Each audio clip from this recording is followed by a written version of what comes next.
In a cold metallic world under the red sky of Nova City, silence ruled the slave market. Rows of people stood behind glowing barriers, each one marked with a number. They were not called humans anymore, and they were property. Among them stood a young woman, her wrists wrapped in steel cuffs. Her name was Lyra. She had once dreamed of stars and freedom, but those dreams had died long ago. Now she was nothing more than a personal slave, trained to obey, punished for hesitation, and owned by whoever had enough credits to buy her. Today, she was on display again. The man who owned her had gone bankrupt and she was being sold to pay off his debts. Her body was weak, but her eyes still held something dangerous. Hope. The crowd buzzed with voices, merchants shouting prices, guards watching from hover platforms. Then the auctioneer's voice rose above the noise. Lot 47. Enhanced female unit. Skilled, obedient, trained for personal service. Bidding starts at 10,000 credits. The men in the crowd smiled cruelly. To them, she was just a thing to buy. Lyra looked down, refusing to meet their eyes. Every time she looked up, she felt smaller. But then, someone did not look at her like the others. From the back of the crowd, a man in a torn gray jacket stepped forward. He looked poor, his boots covered in dust and his hands trembling slightly. His name was Ethan Cale, a former engineer, once proud, now broken by the system. He shouldn't have been there. He had no money, no power. But still, he looked at her like she was human. The auctioneer laughed when Ethan raised his hand. "Sir, you must be lost. This is not a charity market." Ethan's voice shook, but it was firm. "I'll pay whatever I have." The crowd laughed louder. The auctioneer smirked. "You can't even afford a meal worker. Do you even know what you're buying?" Ethan looked straight at Lyra. "A person," he said quietly. "Not a product." The laughter stopped for a second. The word person sounded strange there and almost forbidden. Lyra's eyes widened. No one had called her that in years. The auctioneer rolled his eyes. "Fine, sentimental fool. 10,000 credits. Do you have it?" Ethan reached into his pocket and dropped a small coin pouch on the metal floor. The sound of the coins echoed. Not digital credits, but old metal coins, rare and almost worthless now. The guards moved forward. "Those are useless, old man." But the auctioneer paused. There was something strange about those coins. Ancient world currency. Collectors paid fortunes for them. His greedy smile returned. "Deal," he said. "Soul into the poor man with the old money." Ethan walked toward Lyra as the barrier deactivated. The guards unlocked her cuffs and shoved her forward. She almost fell, but Ethan caught her gently. For the first time in years, she felt a human touch that wasn't filled with control or pain. "Why?" she whispered. "Why would you waste everything for me?" Ethan looked at her with tired eyes. "Because no one should live like this." Lyra didn't know what to say. Her voice broke. "Then, what happens now?" "I belong to you." Ethan shook his head. "No, you're free now." Her breath caught. The word free didn't make sense to her anymore. He smiled faintly. "If you want, you can come with me. But only if you choose to." Something inside her heart cracked open, a feeling she thought was long dead. But even as she felt hope, fear whispered inside her mind. Freedom in Nova City was dangerous. No one escaped the system without paying a price. As they walked away together, a shadow watched them from the upper deck. A man with silver eyes, speaking into a comm link. "Target acquired. The slave has been purchased. Track them both. The girl isn't what she seems." Lyra didn't know it yet, but her story was just beginning. And the man who freed her had just become the hunted one. The city lights of Nova City burned like fire against the night sky. Ethan and Lyra walked through narrow back streets trying to stay unseen. Every few steps, a drone passed overhead, scanning faces, searching for anyone off the grid. Ethan kept his hood low. Lyra followed behind, silent, her mind spinning. Freedom felt strange, and it didn't feel real yet. Her wrists still ached from the cuffs, and her body was covered in faint marks from years of control. They stopped at a small metal door behind an old power station. Ethan entered a code and the door opened with a soft click. Inside was a dim room filled with tools, wires, and broken machines.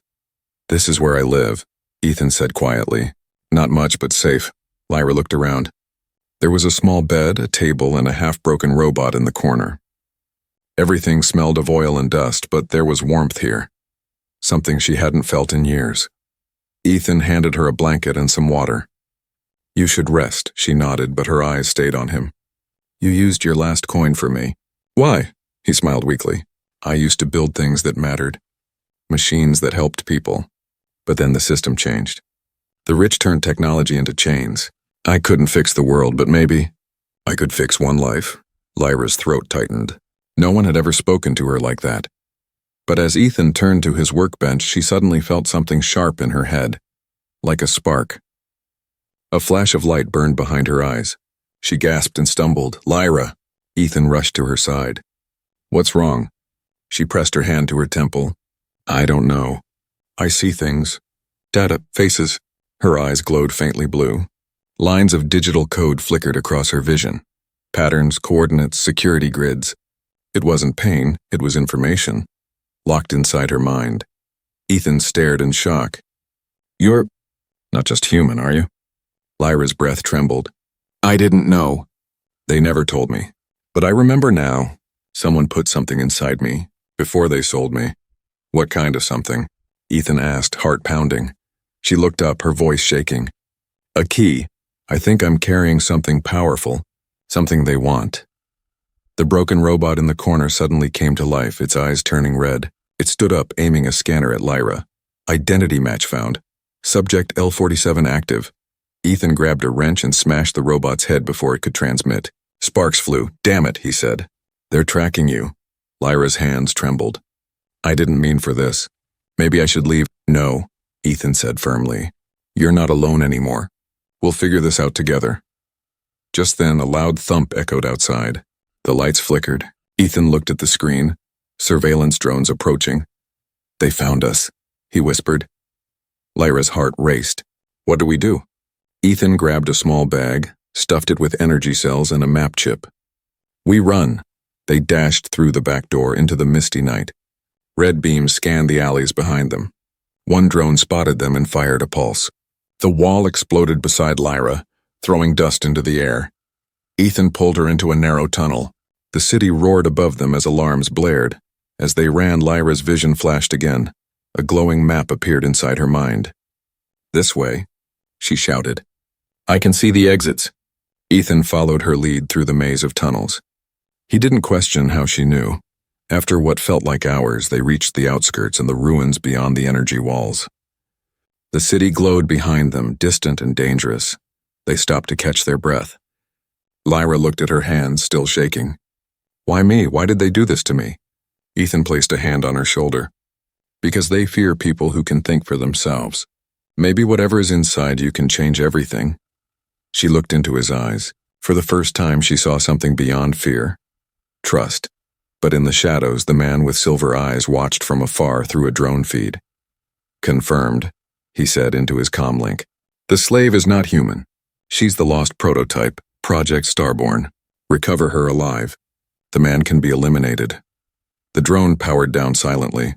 Lyra and Ethan didn't know it yet, but their escape had just started a war, and the secret inside her could save or destroy the entire human race. The wind outside Nova City carried dust and ash. The outer wastelands were silent, broken only by the sound of metal towers groaning in the distance. Ethan and Lyra moved through the ruins, their footsteps crunching against old stone and shattered glass. The city lights were far behind them now, only a faint glow on the horizon.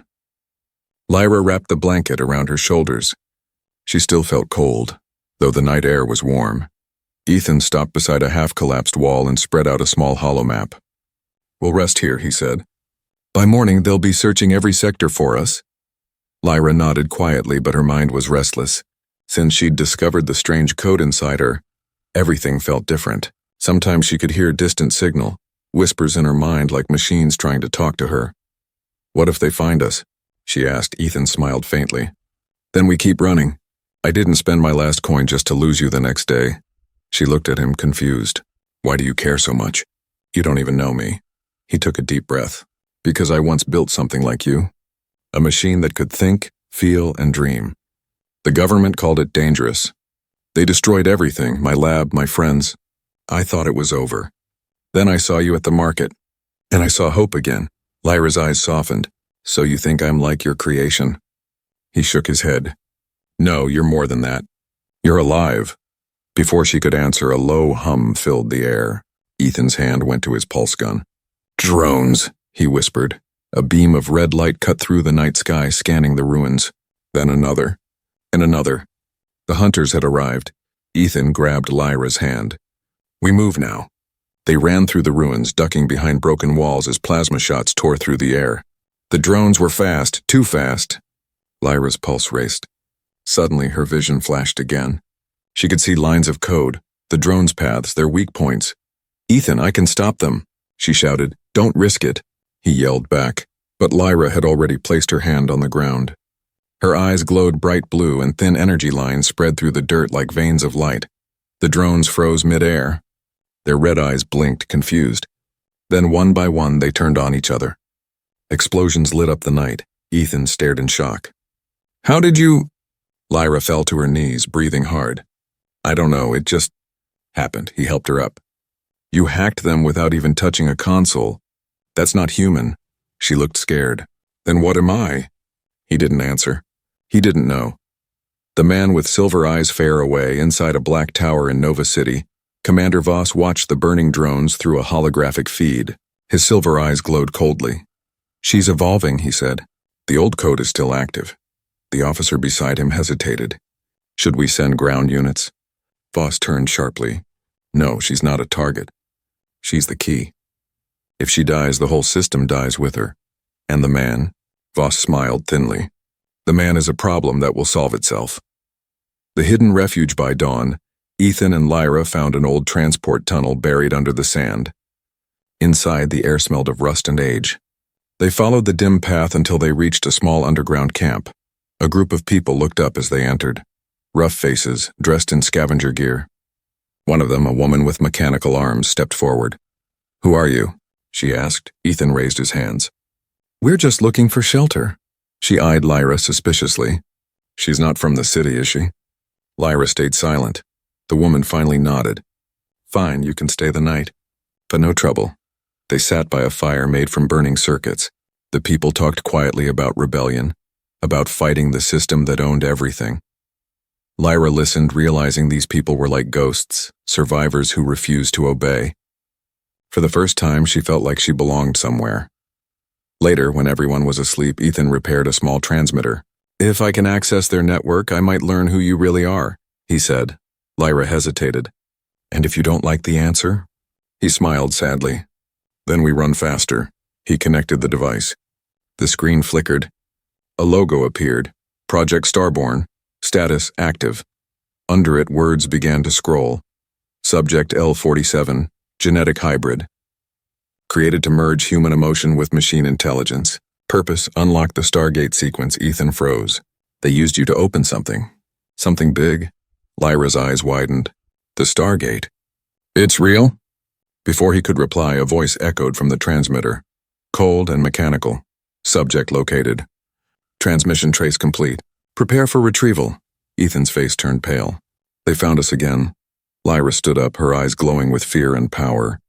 Then this time, she said softly, we don't run. The air inside the underground camp turned heavy. Ethan froze by the transmitter, its red light blinking faster and faster. The message kept repeating, subject located. Prepare for retrieval. Lyra's heart pounded. They're coming, she whispered. Ethan grabbed his pulse gun and looked at the others around the fire. We have to move now. But it was too late. The ground shook. From above, a deafening explosion ripped through the tunnel roof. Dust and metal rained down as red searchlights cut through the darkness. They found us, someone screamed. Dozens of mechanical soldiers dropped from the ceiling. Tall figures in black armor, eyes glowing white. Each one moved like a machine, fast and precise. The leader's voice echoed through a speaker. Surrender the asset and the rest of you may live. Ethan stepped in front of Lyra. She's not your asset. The soldier aimed his rifle. Then you die first. Before he could fire, Lyra's body reacted on its own. Blue energy burst from her palms, forming a shield of light around them. The plasma shots hit it and dissolved like sparks in water. Everyone stared, and the scavengers. The soldiers, even Ethan. Lyra's eyes glowed brighter now, and her voice sounded both human and mechanical. Stay behind me, she said. She raised her hands again, and waves of digital light surged through the tunnel walls. The machines began to twitch, their circuits flickering. One by one, they turned against each other, firing randomly. "Impossible," shouted their leader. Ethan watched in awe as Lyra walked forward through smoke and chaos. The machines exploded around her, the air filled with fire and dust. When the last one fell, the tunnel fell silent, except for Lyra's heavy breathing. She looked at her hands, trembling. "I didn't mean to do that. It just happened." Ethan rushed to her, holding her shoulders. "You saved us.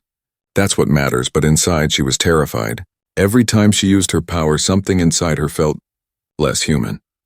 The stranger in the smoke after the battle, the scavengers cheered quietly. "She took down an entire squad," one whispered. "Maybe she's the one who can end the system." Ethan looked around nervously. "No one can know what she is," he said. "They'll never stop hunting her." The woman with the mechanical arms, Rhea, nodded. "There's a place far from the city, a free zone called Eden 9. You can hide there. I'll guide you." Ethan and Lyra followed her through the tunnels, but as they moved, Lyra felt a strange pulse in her head. It wasn't pain, it was a signal. A voice. "Lyra, can you hear me?" She froze. "Who's there?" Ethan looked back. "What's wrong?" She shook her head. "Nothing, just a voice." The voice returned, calm and familiar. "Don't trust the man with you. He's lying." Lyra's heart skipped. "No," she whispered. "That's not true. He didn't buy you to save you. He bought you to unlock the gate." Her breath caught. Could it be true? Ethan had risked everything. But what if it was part of something else? She tried to push the thought away, but the voice grew louder. "He knows who you are, Lyra. He built the code inside you." The truth, hours later, they reached an old elevator shaft leading up to the surface. Rhea climbed first. Ethan went next. Lyra followed, her thoughts twisting. At the top, they found themselves in an open desert under a silver dawn sky. The ruins of the old world stretched for miles. They set up a small fire under a broken satellite dish. Ethan sat silently, watching the horizon. Finally, Lyra spoke. "Ethan, tell me the truth. Who am I?" He looked at her, tired, sad. "You're Lyra, that's all that matters." "No," she said firmly. "That voice in my head, it said you built me. Is that true?" Ethan froze. The silence told her everything. Lyra stepped back, her voice shaking. "So it's true," he sighed deeply. "Yes. I was one of the engineers who worked on Project Starborn. But I didn't know they would turn you into a weapon. I thought I was helping create life, not slavery." Tears filled her eyes, glowing faintly blue. "You knew all this time?" "I didn't know it was you until I saw you at the market," he said. "When I saw your eyes, I realized my creation had survived." Lyra's heart broke and burned at the same time. "So you didn't free me because you cared. You freed me because you felt guilty." "That's not true," he said quickly. "I freed you because I saw who you became. More human than anyone left in that city." She turned away, shaking. "You used your last coin to buy your own mistake." Before Ethan could answer, Rhea shouted, "We've got company!" From the sky, 3 hover ships approached fast. Dark, silent, deadly. Ethan grabbed his weapon. Lyra wiped her tears. "No more running," she said, her voice steady now. The blue light in her veins began to glow brighter than ever before. Rhea stared in shock. "What are you doing?" Lyra looked at the approaching ships, ending what they started. She stepped forward, lifted her hand, and the sky itself seemed to bend around her. Energy arcs spiraled upward, meeting the ships head-on. A flash brighter than the sun filled the air. When it cleared, the ships were gone, only burning fragments falling like rain. Lyra fell to her knees, exhausted. Ethan caught her before she hit the ground. She looked up at him, weak but determined. "They'll never stop. Not until I'm dead," he held her close. "Then I'll stand between you and the world." Far above them, in the dark tower of Nova City, Commander Voss smiled. "She's waking up," he said quietly. "Good. The gate will open soon." The desert was silent after the battle. Smoke curled into the pink morning sky as bits of burning metal fell from the air like dying stars. Ethan held Lyra close while Rhea scanned the horizon for more drones. They had survived, but only barely. Lyra's body still shimmered faintly, small streams of blue light running beneath her skin like rivers of energy. "Rest," Ethan whispered. "You pushed yourself too far." Lyra opened her eyes weakly. "I saw something. When I used my power. I saw a door made of light, somewhere beyond this world. Ethan's heart sank. The Stargate, Rhea frowned. What's that? Ethan looked down, voice heavy. It's what Project Starborn was built for. The Stargate is an ancient structure, older than Earth's fall. They said it leads to another dimension, maybe another galaxy, but no one could open it. Until they created her. Lyra struggled to sit up. You mean, I'm the key to that door? He nodded slowly. Yes, your mind is linked to its code. You weren't meant to serve people, Lyra. You were made to wake something sleeping in the stars. Lyra looked away, tears in her eyes. And if I open it? No one knows, Ethan said quietly. Some believe it could save humanity. Others think it could destroy everything. The map of light that night, Lyra couldn't sleep. She walked out into the cold desert wind, looking at the endless sky filled with stars. She touched her temple and images flickered in her mind. Maps, coordinates, symbols glowing in blue light. Ethan joined her. You're seeing it again, aren't you? She nodded. It's calling to me. The gate wants me to find it, he sighed. Then we have to reach it before Voss does. If he controls you, he controls whatever's behind that door. Rhea approached, holding an old star chart. There's a location north of here, an ancient facility buried under the sand. Some say it was built before the fall. Maybe your gate is there. Lyra looked at the map. Then that's where we go. Ethan smiled faintly. Then we go together. The journey they traveled through the wasteland for 2 days, through dry storms and old ruins swallowed by sand. Every night they saw distant drones sweeping across the skies, searching for them. Lyra walked quietly most of the time, lost in thought. The voice inside her had grown silent since the last battle, but she could still feel something watching from within her mind, waiting. On the 3rd day, they reached the ruins. It wasn't a city. It was something older, a ring-shaped structure half buried in stone, pulsing faintly with blue light. That's it, Lyra whispered. That's the Stargate. Ethan's eyes widened.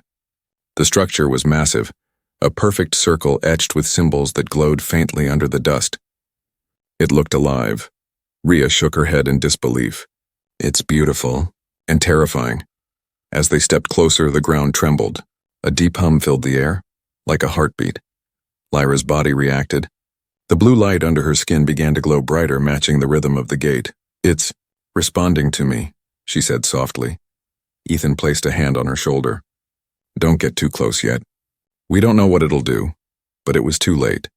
A voice echoed through the ruins, the same cold metallic tone as before. Welcome, Subject L-47, access recognized. Stargate sequence initializing. The entire structure came alive, glowing brighter than the sun. The sky above them twisted into spirals of light. Ethan shielded his eyes. Lyra, stop it. I can't, she cried. It's pulling me in. Her feet lifted from the ground as energy surrounded her. The gate formed a vortex, wind screaming through the ruins. Rhea grabbed Ethan's arm. If she goes in there, you'll lose her. Ethan's heart raced. No, I won't let that happen. He ran into the storm, reaching for Lyra. The light burned his skin, but he kept going until he caught her hand. For a moment, time froze. Ethan saw flashes in his mind.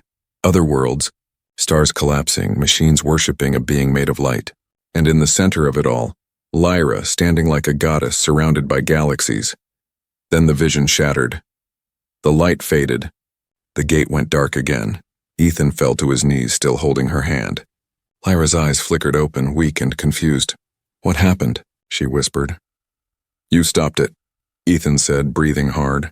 You fought it, Lyra shook her head. No, someone else stopped it. The message. Rhea looked around nervously. We should go before. A deep mechanical voice echoed from the gate. Starborn unit incomplete. Full activation requires dual code, Lyra and Creator. Ethan's face went pale. Creator? That means me. Lyra looked at him, realization dawning. It needs both of us to open fully. Before they could speak again, a distant roar filled the air. Engines. Rhea's eyes widened. Ships, they found us. Ethan grabbed Lyra's hand. We need to move. But Lyra turned toward the glowing gate, eyes full of fear and wonder. If we run, they'll follow us forever, maybe. It's time to stop running. Ethan's voice broke. Lyra, please, she smiled softly. You freed me once, Ethan. Now let me free everyone. The sky filled with searchlights as Commander Voss's fleet descended. Lyra stepped forward. The wind swirling around her, her eyes burning with blue fire. "Let them come," she whispered. "The stars are waiting." The gate began to hum again, louder this time, and far above among the clouds, the first ship exploded in a silent flash of blue light. The morning sky over the ruins turned black as Commander Voss's ships descended. Their engines roared like thunder, shaking the desert. Dust and fire swirled around the glowing stargate. Lyra stood at its base, her eyes shining with blue light. Ethan stood beside her, gripping his pulse rifle tightly. Rhea and the scavengers were scattered across the rocks, ready for a fight they knew they couldn't win. The fleet stopped above them, forming a ring of steel in the clouds. Then Voss's voice echoed through the air, amplified by the ship's speakers. "Subject L-47, surrender immediately. You were not built to rule, you were built to serve." Lyra looked up. Her voice was calm but firm. "I was built to be free." Voss laughed, the sound cold and cruel. "Freedom is an illusion. Come with me and I'll make sure you survive the coming storm." Ethan shouted back, "She's not going anywhere with you." The commander's tone hardened. "Then you'll die with her." The ships opened fire. Beams of plasma tore across the sand, exploding around them. Ethan pushed Lyra down as the ground erupted behind them. Rhea fired back with scavenged weapons, hitting one drone after another, but there were too many. "Ethan," she yelled. "They're surrounding us." He glanced at Lyra, her hands trembling, her power flickering like a dying flame. "You have to use it," he said. "The Stargate, it responds to you." She shook her head. "If I open it now, I don't know what will happen." "It could destroy everything." Ethan's jaw tightened. "If you don't, we're already dead." Lyra closed her eyes. Blue light spread from her body, reaching toward the gate. The air filled with a deep hum and the ground began to vibrate. Suddenly, beams of light shot upward, striking the attacking ships. Some exploded instantly, while others spun out of control and crashed into the dunes. Ethan shielded his eyes from the brightness. "Lyra, stop before you—" But she couldn't. The gate's power was using her now. Voss Descends Commander Voss stepped off his flagship, his silver eyes glowing in the smoke. He wore no helmet, only a calm, cruel expression. His armor shimmered with a faint light of its own. He walked across the battlefield as if the explosions meant nothing. "Beautiful," he said softly. "You were always meant to become this, Lyra. Not a slave, not a weapon, but a god." Lyra's voice shook. "I'm not your creation," he smiled. "Oh, but you are. You were made from my design, my blood mixed with code. You are my daughter and you belong to me." Ethan froze. "That's not true." Voss turned to him. "Ask her power, engineer. You helped design her neural core. You saw my DNA pattern in her base structure." Ethan's hands trembled. Memories flashed through his mind. Genetic maps, digital files, and Voss's signature. "No," Ethan whispered. "I didn't know they used you for this." Lyra's voice cracked. "You lied to me again." "I didn't know," Ethan said desperately. "Lyra, please." But Voss lifted his hand and a pulse of energy threw Ethan backward. He hit the sand hard, his weapon sliding away. Voss walked closer to Lyra. "Come with me. Together we can finish what humanity started. You can open the gate and lead our kind to the next world." Lyra looked at him through tears and glowing light. "You call this humanity? You built chains. You made pain." Voss's smile faded. "Pain is how evolution begins." He reached for her, but Lyra's power exploded outward. The blast threw him back, tearing the ground apart. The gate roared with energy, spinning faster, its light reaching to the sky. Ethan crawled toward her. "Lyra, you have to control it." She shook her head. "It's too strong. I can feel everything, every machine, every mind connected to the system." Her voice grew distorted, layered with echoes. "If I let go, it will consume me." Voss stood again, burned but smiling. "Then let it. That's how gods are born."